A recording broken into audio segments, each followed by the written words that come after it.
So before starting the lecture, I would like to give a brief introduction about Professor Furqan Qamar. Furqan Qamar is presently Professor of Management at the Center for Management Studies, Jamia Milia Islamia, New Delhi. He has served as the Secretary General of the Association of Indian Universities, the largest and one of the oldest network of universities in the world. In his illustrious career, Professor Qamar has held the position of the Vice-Chancellor of the University of Rajasthan and the Central University of Himachal. He has also served as advisor in education in the Planning Commission of India. He has authored a book, Financial Control in Indian Universities. He has published research articles on educational finances, management, administration. He's also a columnist in leading newspaper. A very warm welcome to you, sir. The speaker for today's lecture is the Professor Syed Ziaur Rahman. Professor Ziaur Rahman. Syed Ziaur Rahman is a professor of pharmacology in Aligarh Muslim University.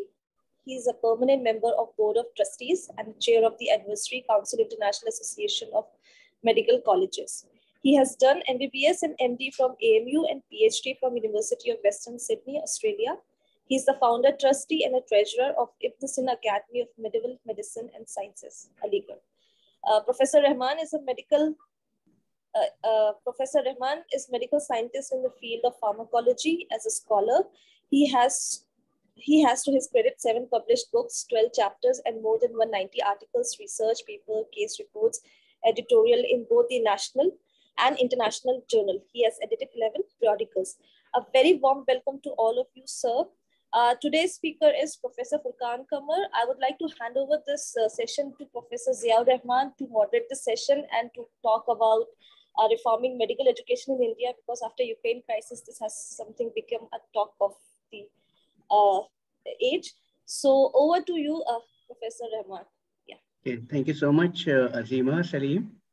So yes, distinguished speaker, Professor Furqan Qamar sir, Dr. Shiba Naz, the research coordinator of the Center for Studies of Plural Societies, who has given me this chance to interact with Professor Furqan Qamar sir, the master of the ceremony. So we have already heard from the Azima, the participants and attendees. So good evening, all of you. As you all know that we have gathered here online to hear a lecture on a very important topic on the reforming of medical education in India. Thank you very much, Professor Syed Ziaur Rahman Sahab, the chair of this lecture today, the organizers of this program. Going by the data, we know that presently the capacity in medical education is severely constrained. But this does not mean the number of medical colleges and their intake capacities have been stagnant in the country. Immediately after independence, say in 1950-51, we had only about 28 medical colleges in our country. And today, in 2021-22, the number of medical colleges have gone up to 595, so close to 600. And many more are in the offing. For the past few years, we have been hearing that many of the zonal medical colleges, zonal hospitals are being converted into medical colleges. In fact, many new colleges are being inaugurated, but they would take some time.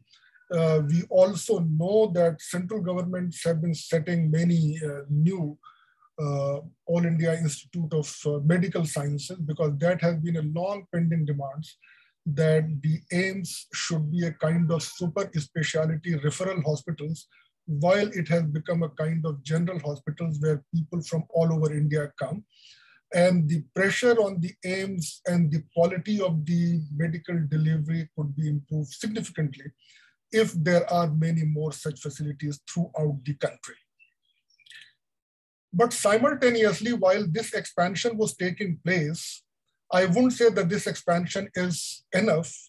We further need to expand. But then while this expansion was taking place, there was another change that was happening. In 1950-51, almost all medical colleges, at least 27 of the 28 medical colleges were in the government domain. They were heavily subsidized. offering medical education at the most affordable price. And the idea was that we train people who would serve the nation. And people did serve the nation. But somewhere starting from 91, 92 onwards, a large number of high fee charging capitation fee colleges in the medical education started making entry into the system. I think this whole idea of the capitation fees and the whole controversy about private education and capitation fees or heavy premium and the prices that they charge is started from medical education. And today, when we are talking about out of these 600 medical colleges, nearly half of them are in the private domain.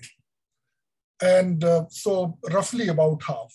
So presently, around 313 medical colleges could be in the government sector, and another 220 or so could be in the private sector.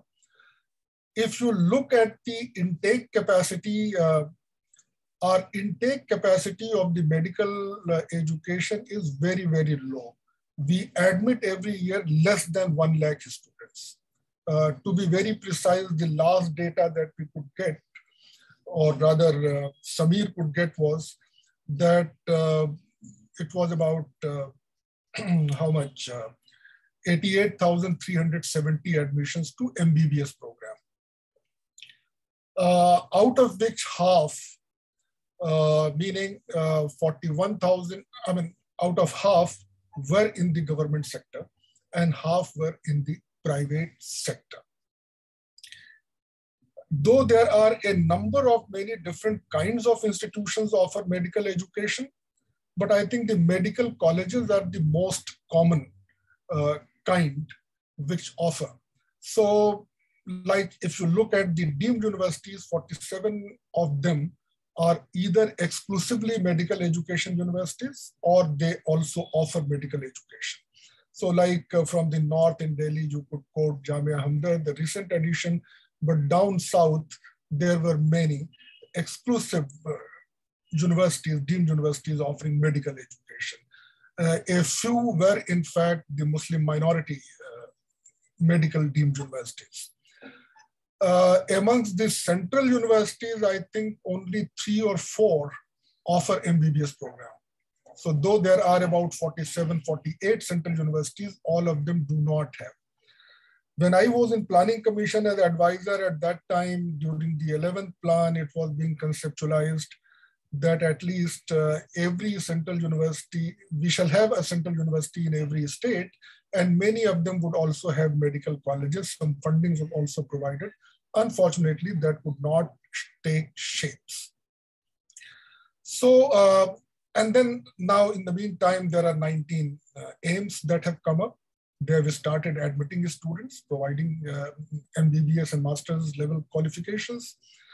These JIPMERs have also started some MBBS program, at least 2 of them.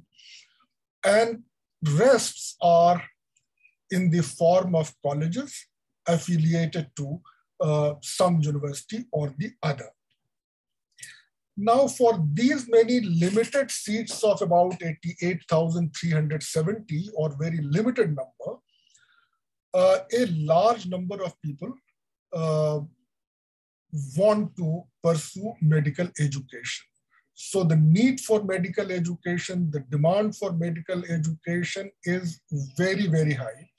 And not only it has been high, rather it has also been growing very rapidly. It grows almost 10 to 15% every year, depending on year basis.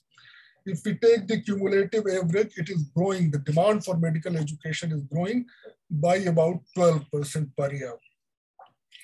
Like if you take the last example of 2021, close to 16 lakh students appeared in undergraduate NEET examination. And we all know that presently, whatever is the type and kind of medical college, the admission is done all only through the NEET exams. So individual institutions cannot admit And even if they have their own quota, they have to admit on the merit of the UG NEET examination, and that is pan-India and throughout India. So about 16 lakh students appeared in NEET examination. And about 9 lakhs of them qualified the test. The qualification requirement is that if you score about 50% marks or more, then you have qualified and you are eligible to pursue your medical education. So out of these 9 lakhs which qualified, we could admit only about 90,000. So just 10% of the people who are eligible, who are qualified to pursue medical education are able to pursue medical education within the country. If we take the average of the past 7 and 8 years, only about 12.5% students who qualify NEET examinations are able to pursue medical education in our country. And as I just said that nearly about half of them get admission in government medical colleges where fees are affordable, where quality is still perceived to be good. And the remaining half are compelled to choose a private medical college. And many students who make to the cutoff for private medical colleges are not keen or unable to take admission in those private medical colleges, so they give up. So people in the next rank might be getting there. So many people who had the merit, who had the rank, but were getting a medical college, they won't take admission either for cost consideration or for quality and the training considerations. They would appear and reappear again in future years. And after 2-3 attempts, if they succeed, it's fine. Otherwise, they give up their dream to pursue medical education and then move on to other branches of the life sciences, biosciences. Some might go to pharmacy, some might go to other domain. The fees differential between the government and the private is enormous. Although in the government institution, also the pressure is to increase fees because the cost of education is going up. And the support that was coming from the government has not been coming, even though we know that medical colleges serve common people greatly. And therefore the support must come. Still, they are not getting as much. Now, given this, that, okay, 8,10,000 students are qualified, eligible to pursue medical education, they are all also not able to go to foreign shores for their medical degree. Maximum every year, there are between 10 to 20,000 students who go to foreign countries. So like in case of Ukraine, we all came across with this number of about 20,000 coming back to India. So approximately about 2,000 every year were going. So this was a cumulative number which was returning back from Ukraine. So the number, so many people, in fact, in one of the TV panels, somebody was insisting that it is the exodus of Indians for pursuing medical education. I say that I wouldn't consider it as an exodus. It is only a very small number that go to foreign countries. So roughly, and there is some confusion about the data. Sometimes they report the annual flow of students to foreign countries. Sometimes they report the stock, the total number in the foreign country. So say, for example, if you collect data from embassies of many different countries, asking questions that how many Indians are pursuing medical education, so you will also find that a much significantly larger numbers are reported because they are the total number who may be in the first year to fifth year onwards. And that might also include the Indian expatriates settled abroad.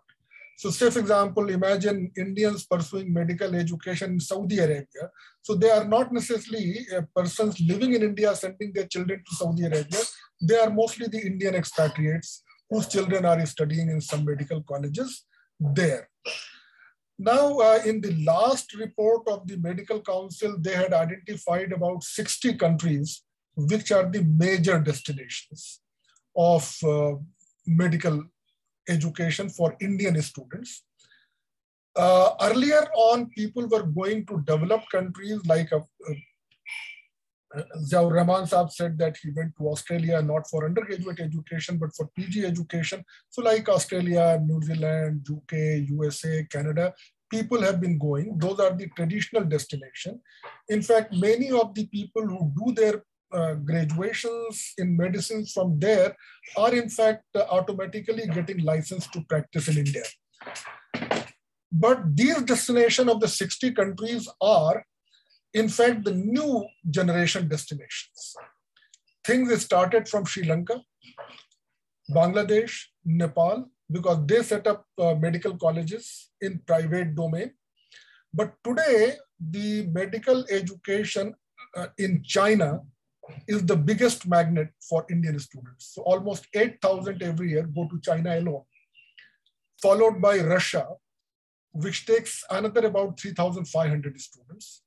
Ukraine takes annually about 2,500 to 2,700 students. Kyrgyzstan, Nepal, they take around 2,000 to 1,000 students. Georgia, Philippines, Kazakhstan, Armenia, Bangladesh, Tajikistan. I mean, these are all countries. So Central Asia emerged as one of the dominant locations, dominant destinations for medical education. And in fact, there were questions that how do these students pursue their medical education there? The medium of instructions are different. The quality that they impart is not good enough. And a solution to that was found that after they complete their education, they have to come to India to qualify this foreign medical graduate examination. And unless they qualify these foreign medical graduate examination, they will not get the license to practice. Interestingly, this rate of qualifying FMGE is very, very low. It ranges from about 6% to on an average 16% in any year. During the past 7-8 years, if you see the numbers, you will find that in none of the years, the pass percentage was more than 25%. It means almost 84% to 75% who do their medical degree, the first degree from abroad, particularly from these countries, they are unable to qualify FMGE. And therefore, they do not get licensed to practice. What do they do? Only God knows. We do not have any data. Many, in fact, work in even labs. There are stories that people are either running their own labs or working their own labs because they can't run their clinics. They can't see patients.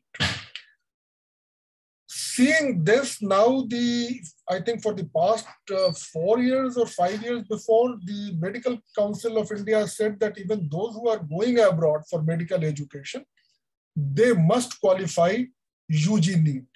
Without qualifying UG NEET, they cannot go for medical education. So an additional layer of the condition has been imposed.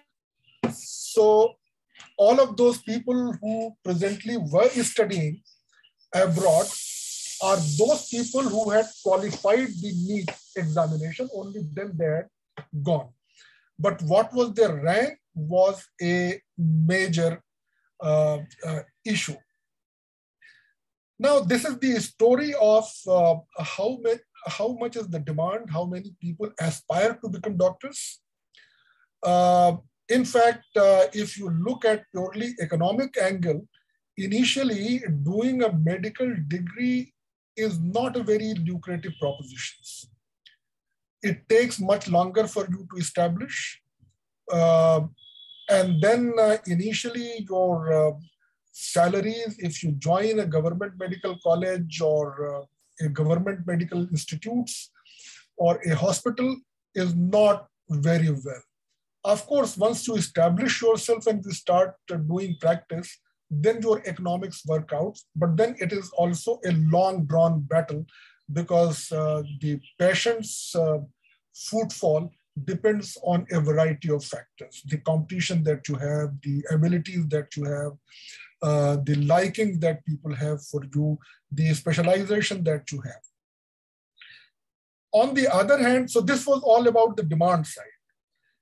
If you look at the supply side or the demand side from the society's point of view, the WHO seems to suggest that a country should have at least one doctor per 1,000 population or 1,000 patients. India claims that we have already crossed this limit. We are already meeting this requirement, and we have one doctor per 834 patients in the country. And in support, they cite the data of the registered medical practitioners, which are registered with what is the other agency? MCA, Medical. MCI, Medical Council of India.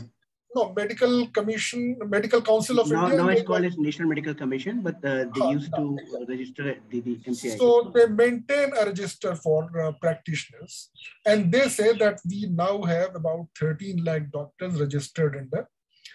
There have been a few researchers in the medical education and medical statistics divisions, which found that this list has people which is in fact bloated. It includes people who have passed away. It includes people who have stopped practice. It includes people who are past the active age. And therefore, their estimates are that the actual number of people in that list of registry is close to half of what MCI claims to be. And therefore, they say that India still has only one doctor per 2,000 patients in the country. So it means we need to double these numbers. I think we are doing lately some kind of a jugglery that earlier this number was supposed to be only for the modern medical science. So you mean the allopathic, but now they are also including in this list the numbers which are coming from the alternative medical philanthropy. So they are mixing the other people. So like homeopath, Ayurveda, Unani, etc., to show that the numbers have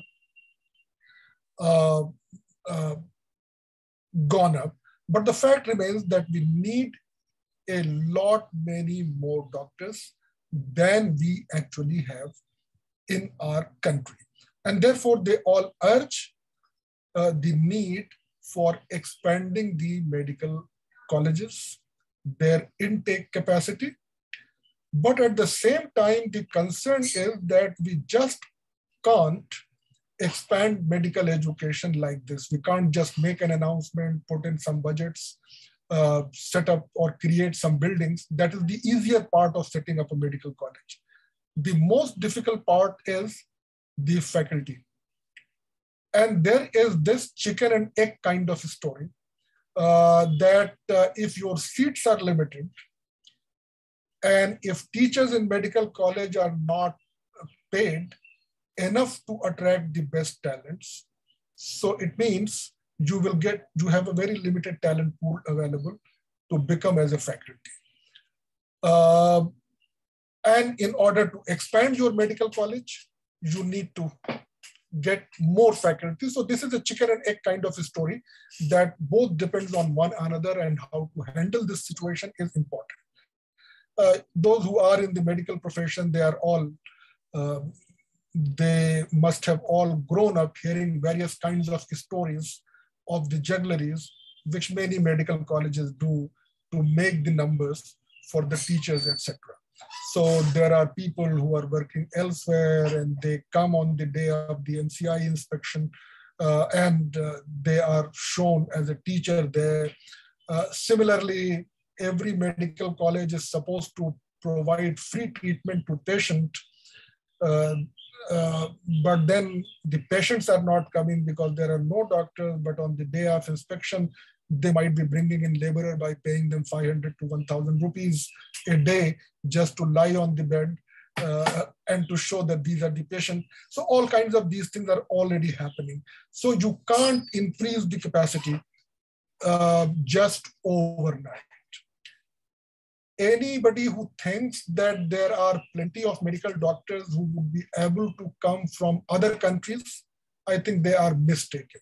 Every country of the world is struggling with the shortages of qualified, trained, and specialized doctors. So expansion is easier said than done. Now I'll lastly come to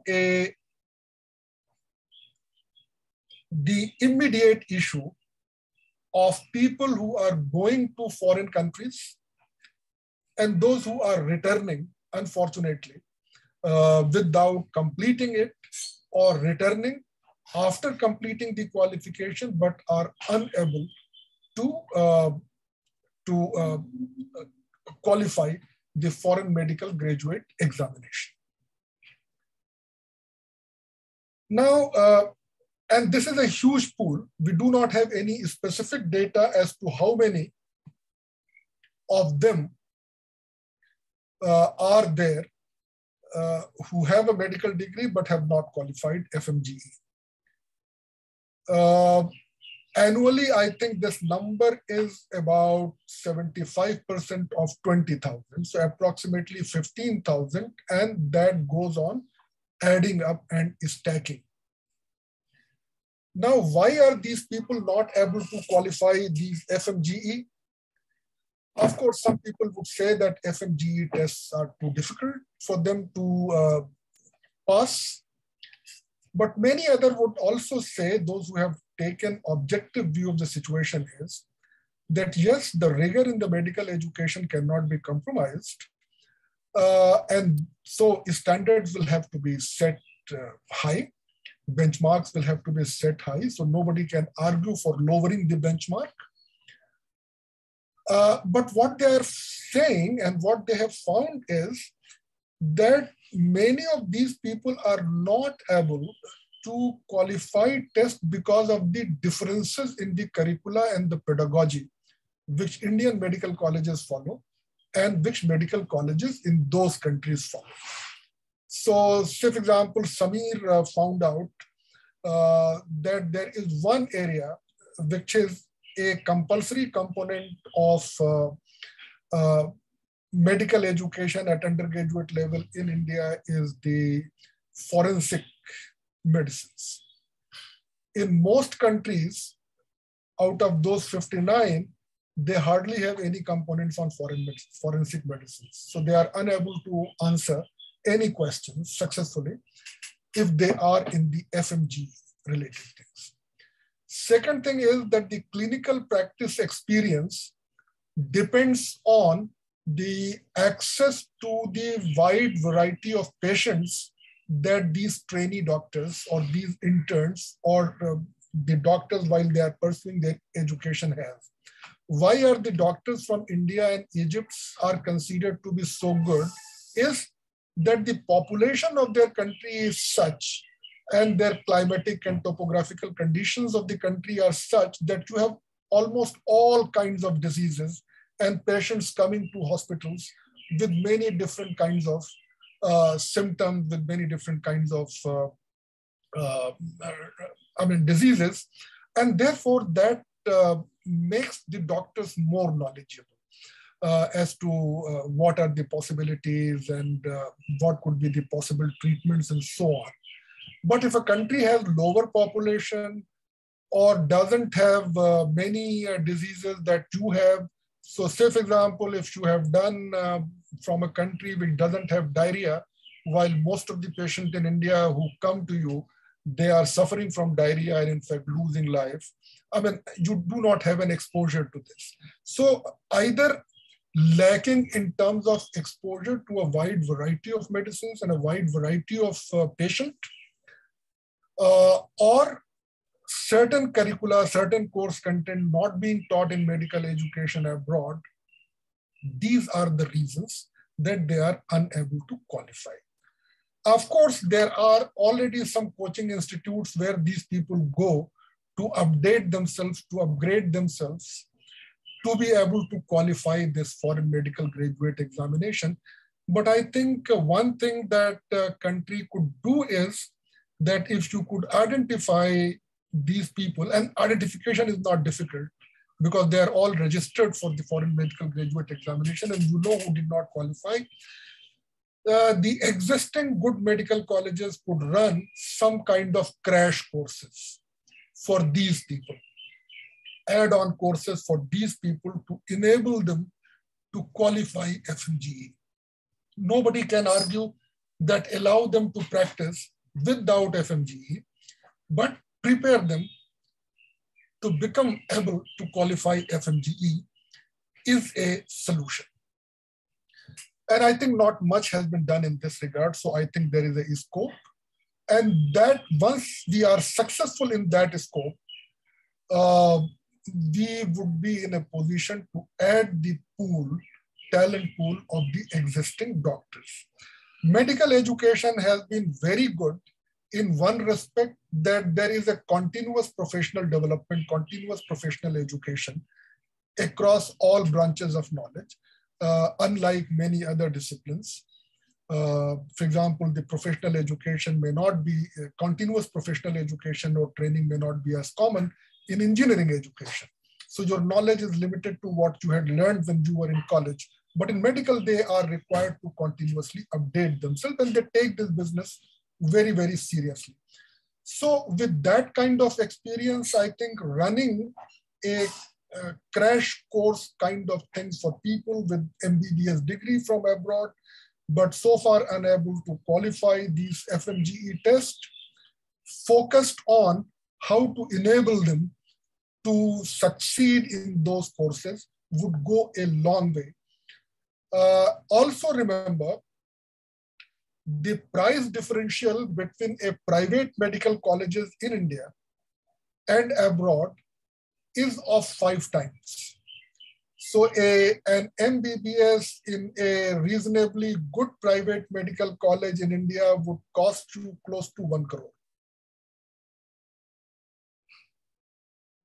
Maybe if it is not management seats, general seats, still it would cost you around 60 to 70 lakhs. But if you go to China, or if you go to Russia, or if you go to Nepal or Central Asian countries, the cost of education is about 20 lakhs maximum. So a 3-time differentials or a 5-time differentials. And experience of many other countries are that they are certainly not too bad that they don't teach at all. They do teach, but they teach according to their own practice. Of course, it exerts an additional pressure on Indian students to learn the language or the medium of instructions in which they teach the education. So they are going abroad, they need to be equipped.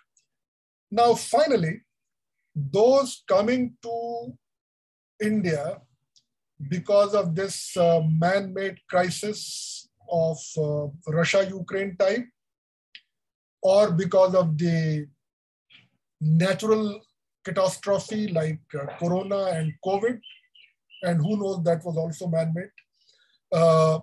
So when they come back, so there was 2 or 3 extreme views prevailing in the country.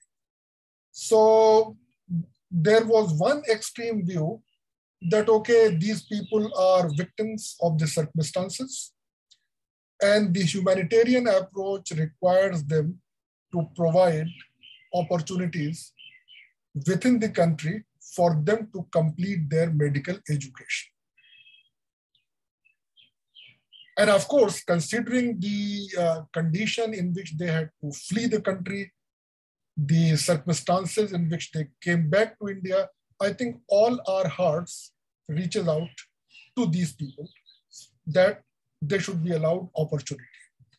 But then there is a problem that there would have been people within India who scored far higher, who were ranked far higher in the UG NEET examination, but they were not even rich enough to think of going abroad. And therefore, they could not get admission into a medical college. So if you provide an opportunity to these people who are returning, a very large number of those people who were much higher in the ranks would come to the state government, to MCI, to all medical colleges saying that you are doing injustice to us. Why didn't you provide me the admission if you could provide admission to these people who were scored much lower? So initially you must have seen that like states like Maharashtra, Karnataka, they were all very keen. They also announced that, okay, they would open their doors of their medical colleges to accommodate these students. But very soon the Medical Council of India, in fact, were to say that perhaps this may not be possible. So in one of the articles that I had written, I had suggested a multi-pronged strategy to help these people so that these half-finished products, this work in progress, could be turned into a completed project. So I said that those who are returning could belong to many categories. Number one, there would be those who were in the last leg of their medical education, maybe in the final semester, about to complete their medical degree in a few months' time, less than 6 months' time, or they were just about to commence their internship. So those have come back. For those people, you allow them to appear in the foreign medical graduate examination. And if they qualify these foreign medical graduate examination, and at least expected would be that 15 to 20% would qualify, then it means that these people are good enough. And then you allow these people to do internship in India or to complete their last semester in India. So this is one. Nobody would have any argument that if they had completed, if the crisis had started only 6 months late and they had completed, they would have had taken this FMGE. Second would be the people who are in the first year, second year, or third year. You just need to find out that what was their score in the UG NEET, and had they scored enough to have made in a government medical college or to have made in a private medical college. There would have been some who could have made it to private and government medical colleges, but had still chosen to go abroad. The number would not be very large, but there would be some. And if you find that there are people, so you say that if they had not chosen to go abroad, they could have got the admission in India, either in a government college or in a private college. So these are the students whom you could accommodate where they would have otherwise been eligible or capable of taking admission at that time when they had gone abroad. So go by the merit of their ranks. And for the rest who had not scored enough to either make it to government or private medical college, accommodating them within India would be in a way unjust for those who had scored much higher than them. Their ranks were much higher and they simply could not pursue their medical education then because they did not have enough money to go abroad. These are the poorer sections of the society, or for some other reason they did not go abroad.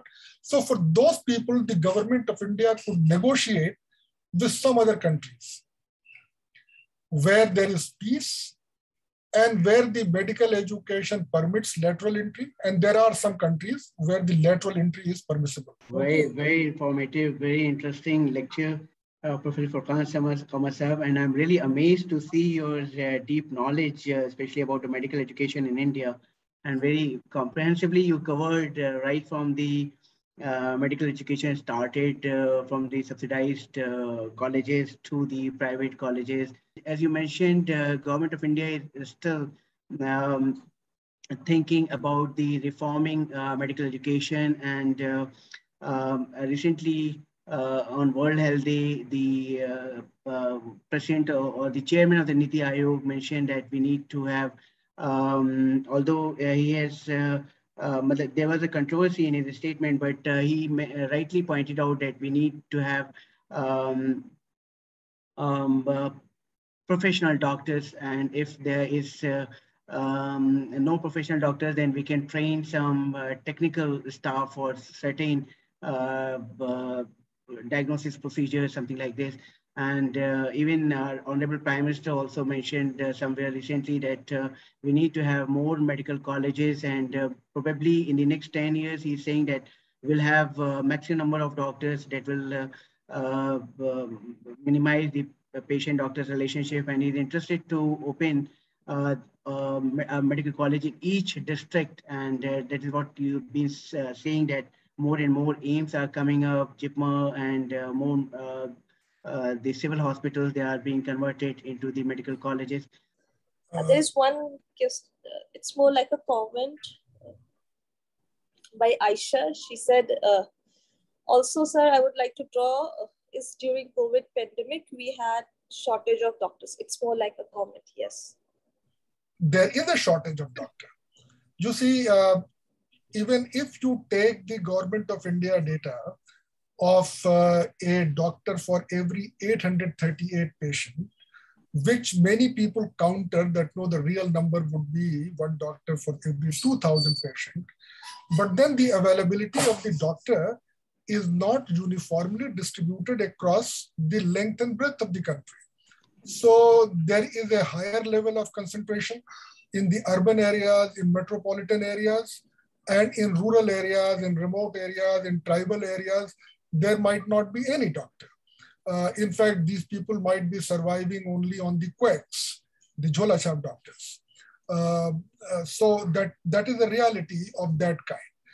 Now, COVID or any kind of epidemic or pandemic creates an extreme condition.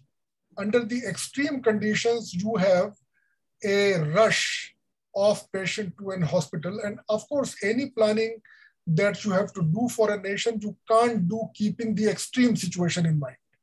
You do the planning by keeping the average situation in mind, that what is the average number of patients who come to a hospital rather than the maximum number of patients that come during the pandemic.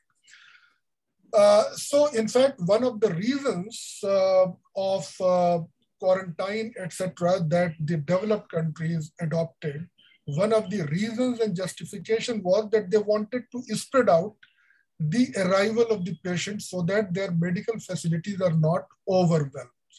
Unfortunately, in India, we goofed up somewhere, and therefore suddenly we saw in the second wave a large number of rush that the hospitals were unable to attend to patients, were unable to provide the essential, the medicines, the oxygens, and other kinds of things. But anyway, these are the extreme situations. No planning can be done by keeping the extreme situation in mind. Otherwise, it will become very expensive. So if you create medical colleges by keeping this in mind, that, okay, this will be the maximum number, you will have surplus doctors available and your capacity would not be utilized. And in many ways, the technological obsolescence these days make the education much more expensive. So for example, all the equipment that you buy today may not remain as relevant maybe a year from now. So it has to be very calibrated decision that you have to take. Ziaur Rahman Sahab mentioned very good point that, okay, a medical college in every district, that would amount to taking the number of medical colleges to about a significantly large number. I think that should be the goal, but it might take a longer time. So someone mentioned that we had a shortage of doctors during the pandemic, and it is going to be very distressing in coming years as well, because after the government introduces the next exam, the condition of the medical graduates, the numbers of medical graduates is going to drop significantly. See, the biggest problem with the FMG exam is that the vastness of the syllabus. Imagine asking conceptual question based on 19 subjects that one has studied over the course of 5 years, and then amp up to the level of difficulty where it is more difficult than the local level. So the chances of student passing the exam would automatically become very low. Now, since India has also announced next exam or national exit test, even for the Indian student. So when they all have to appear for that exit test in the final year, the passing percentage is going to drop. And you know what next is going to happen? Another national test will lead to another bloom in the coaching industry. Yes, rightly pointed out, Samir Khan, that probably you are thinking that with this new step of taking the next, there is a chance of less people becoming doctors, and more coaching institute will come up with such type with these difficulties to face. Okay. But the good thing is, yes, even the government of India is trying its best to harmonize and standardize the medical education with the standard of the other foreign countries. Like, for example, we have now the competencies which says that we need to have professionalism in the system, like lifelong learners and leadership qualities and communicators. So these are at parallel with the foreign medical graduate students. So like earlier, we used to have, like you have mentioned, pedagogical system and the knowledge-based examination, and there was no skill-based examination. And thing is, I think it will be easier for Indian students to compete international graduates because we are also trying to follow the medical education system which is there in the USA or UK or Canadian system. So I think it will help a lot. We should have, in addition to foreign medical graduates, to recognize international accreditor. We have the accrediting system by the National Medical Commission. So there should be international medical accreditor, which would be appointed by the World Medical Association or WHO sort of things. And, another thing is we need to have uh, to see how much medical malpractices are there. So this will help a lot in our reforming the system on the medical education. So this openness, transparency, and professionalism is very important, no doubt. This session would have been very productive to a lot of students, and might be some of the future will be brighter, I hope, because the situation right now is quite dark. And this also creates a sense of anxieties and anxiousness among the students as well. So thank you so much, Professor Qamar, and thank you so much, Professor Rahman, for coming and taking up this session.